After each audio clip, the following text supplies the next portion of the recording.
le père Laurent Lerre m'a demandé de l'accompagner pour les visites des équipes pastorales de l'agglomération, ces visites ayant eu lieu au dernier trimestre 2014. La question qui était posée aux équipes était la suivante: qu'est-ce que nous ferions de mieux en matière d'évangélisation si nous le faisions ensemble?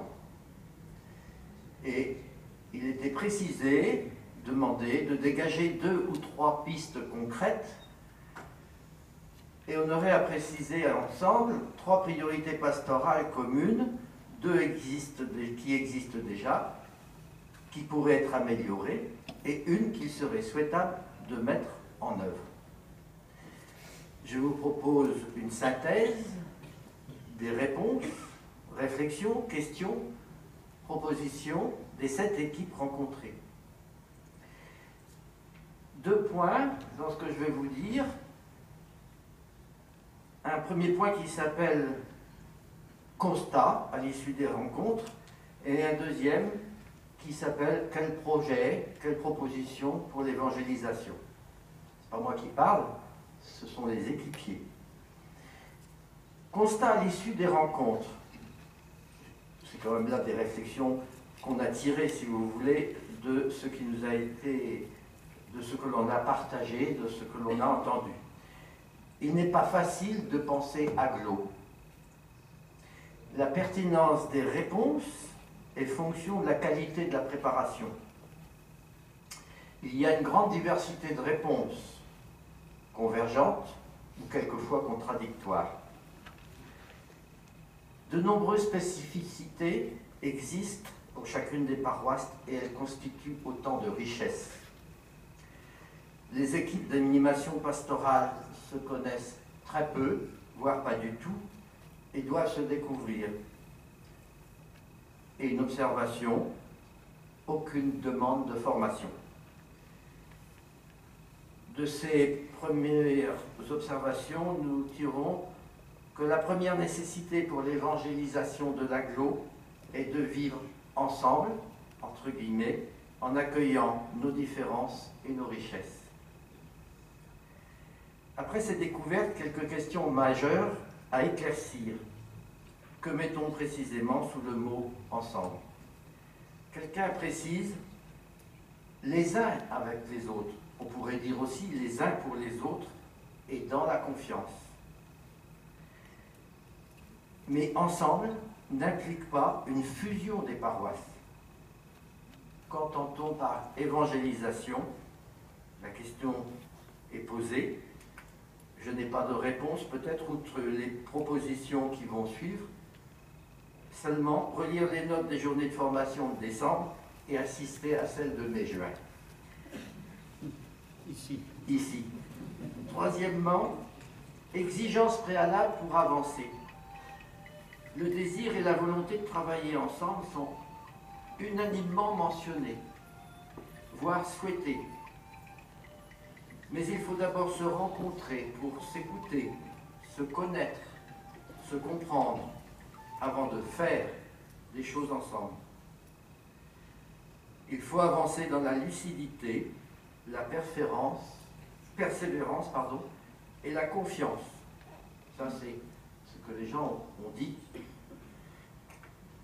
Programmer dans un délai proche une ou plusieurs réunions des équipes d'animation pastorale de l'agglo. Ne pas se disperser, éviter de multiplier les réunions supplémentaires, prioriser. Et quand même, programmer une rencontre des prêtres de l'agglo. Dernier point de ce constat, réalisation interparoissiale déjà engagée, l'aumônerie de lycée pour 3 paroisses, le CPM, le centre de préparation au mariage du centre-ville, accueille des couples venant d'autres paroisses, et il en est de même pour Saint-François-des-Eaux-d'Eau. Il est écrit sur le papier mutualisation du catéchuménat. Apparemment, ce n'est pas une réalisation déjà existante. Par contre, ce qui est existant, c'est la confirmation des jeunes en agglo. Deuxième point, quel projet, quelle proposition pour l'évangélisation? D'abord, développer la fraternité et la solidarité. C'est des choses simples dont on a déjà entendu parler. Accueil des personnes à l'église et à la sortie, rencontre de ceux que l'on ne connaît pas encore. Avoir le souci de la convivialité. Existe en paroisse le repas dominical pour les personnes seules, ouvert aux gens de la paroisse et autres. Et aussi, table ouverte pour des personnes seules, étrangères, démunies, avec des gens de la paroisse. N'oublions pas les antennes de solidarité qui expriment l'attention de l'Église aux pauvres et la visibilité de son action sociale. Des propositions carrément pour l'évangélisation, en commençant par se poser la question, quel destinataire, quelle priorité? Peut-être parler à quelqu'un qui ne connaît pas le Christ personnellement. Je crois que c'est de Monseigneur Le Sceau. Les cours alpha, qui appellent des gens de l'extérieur vers une paroisse. L'évangile dans les quartiers, qui au contraire propose d'aller vers les gens à l'extérieur, dans les immeubles. Mais ça peut être aussi à nos portes. Il faut d'abord écouter les gens, là où ils en sont, accueillir l'autre tel qu'il est, ne pas catégoriser. Se laisser évangéliser par le Christ et par les pauvres. Comment croiser nos réflexions et nos pratiques sur ces chemins vers les plus démunis, comme on l'évoquait tout à l'heure.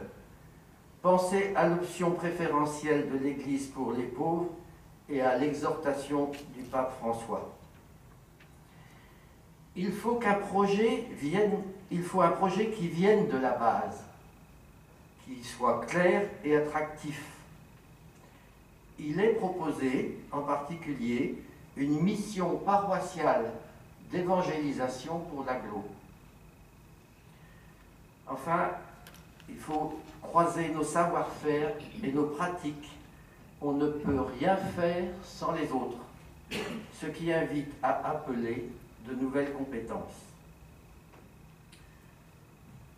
3 pastorales particulières, le mariage, le baptême, 4, le catéchuménat et les funérailles. Il y a plusieurs suggestions de mutualisation. Pour la préparation au mariage, il est proposé un dimanche autrement. Mais doit-on organiser des parcours adaptés selon 2 ou 3 pédagogies différentes, selon la diversité des personnes? Pour la préparation au baptême, doit-on créer ou adopter 2 ou 3 lieux pour l'agglo?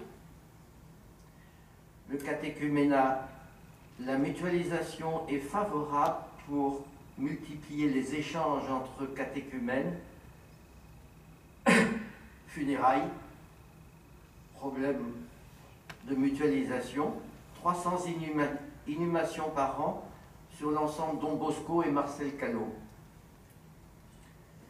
Célébration et animation. Les célébrations du pardon existent en doyenné. Faut-il proposer les journées du pardon? L'adoration du Saint-Sacrement en paroisse ou en agglo. Crèche vivante de Saint-François développée, comment? Carême, proposer des conférences, les rencontres avec le CCFD, les messes de famille, des concerts, point de suspension. Conclusion. Pour que tout ceci puisse vivre, il faut que les équipes d'animation pastorale échangent, se stimulent et que la progression du travail soit connue de toutes les équipes d'animation. Or, elles ont toutes évoqué les difficultés de la communication interne. L'organisation de ce dialogue interne est donc absolument nécessaire, et encore plus si l'on souhaite qu'une communication au public puisse être ensuite organisée et efficace. Merci de votre attention.